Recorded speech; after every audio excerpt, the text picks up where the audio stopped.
Hi hello കൂട്ടുകാരെ, എല്ലാ കൂട്ടുകാർക്കും പത്രമാറ്റിൻ്റെ നാളത്തെ പ്രൊമോ റിവ്യൂലേക്ക് സ്വാഗതം. അബിയാണെങ്കിൽ മുത്തശ്ശനോട് പറയുകയാണ്, ഇന്നത്തെ കാലത്ത് കാശിന് വേണ്ടിയിട്ട് പല ആളുകളും വിളിക്കും, എന്നിട്ട് ഓരോരോ കാരണങ്ങളും പറയും. അതൊക്കെ കേട്ടിട്ട് നമ്മളിങ്ങനെ ഓടി വരേണ്ട ആവശ്യമുണ്ടോ മുത്തശ്ശാന്ന് അബി ചോദിക്കുകയാണ്. അത് കേട്ട മുത്തശ്ശനാണെങ്കിൽ അബിക്ക് മറുപടി കൊടുക്കുകയാണ്, കേൾക്കാൻ പാടില്ലാത്ത കാര്യം കേട്ടതുകൊണ്ടാണല്ലോ എത്രയും പെട്ടെന്ന് ഓടി വന്നത്. എന്നെ വിളിക്കുന്നത് ആര് തന്നെ ആയാലും അവരുടെ വായിൽ നിന്നും കേൾക്കാൻ പാടില്ലാത്ത കാര്യം കേട്ട് കഴിഞ്ഞ് കഴിഞ്ഞാൽ ഓടി വരാതിരിക്കാൻ പറ്റത്തില്ലല്ലോ മോനേന്ന് അബിയോട് മുത്തശ്ശൻ പറയാണ്. അത് കേൾക്കുമ്പോൾ തന്നെ അബിക്ക് ചെറിയൊരു പന്തികേട് മണത്ത് തുടങ്ങിയിട്ടുണ്ട്.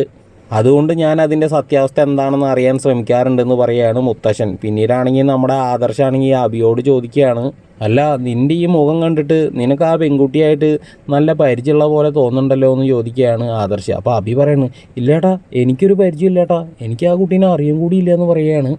ഇന്ന് ഞാൻ ആദ്യമായിട്ടാ ചേട്ടാ ആ പേര് തന്നെ കേൾക്കണമെന്ന് അബി പറഞ്ഞിട്ട് നൈസായിട്ട് ഒഴിവാകുമെന്ന് നോക്കുകയാണ്. പിന്നീടാണെങ്കിൽ നമ്മുടെ മുത്തശ്ശൻ പോയിട്ട് അനഘയോട് ചോദിക്കാൻ കേട്ടോ, എൻ്റെ കൊച്ചുമക്കളിൽ ആരാണ് ആ ഒരു തെറ്റ് ചെയ്തിരിക്കണത് ഒന്ന് പറ മോളെ എന്ന് പറയുമ്പോൾ അനഘയാണെങ്കിൽ അതെന്ന് ഇങ്ങനെ പറയുകയാണ്. പക്ഷെ ആദർശെന്നും പറയുന്നില്ല, അബീന്നും പറയുന്നില്ല. അങ്ങനെ അനഘ മരിക്കുകയാണ് സുഹൃത്തുക്കളെ. അങ്ങനെ മുത്തശ്ശനാണെങ്കിൽ ആകെ മൊത്തം ധർമ്മസങ്കടത്തിലായിട്ട് നമ്മുടെ ചന്തുമോളെ എടുത്തിട്ട് അനന്തപുരിയിലേക്ക് പോവുകയാണ്. അപ്പോൾ എല്ലാവർക്കും പ്രൊമോ റിവ്യൂ ഇഷ്ടമാണെങ്കിൽ ഒന്ന് ലൈക്ക് അടിച്ചും സബ്സ്ക്രൈബും ചെയ്തൊന്ന് സപ്പോർട്ട് ചെയ്യണേ.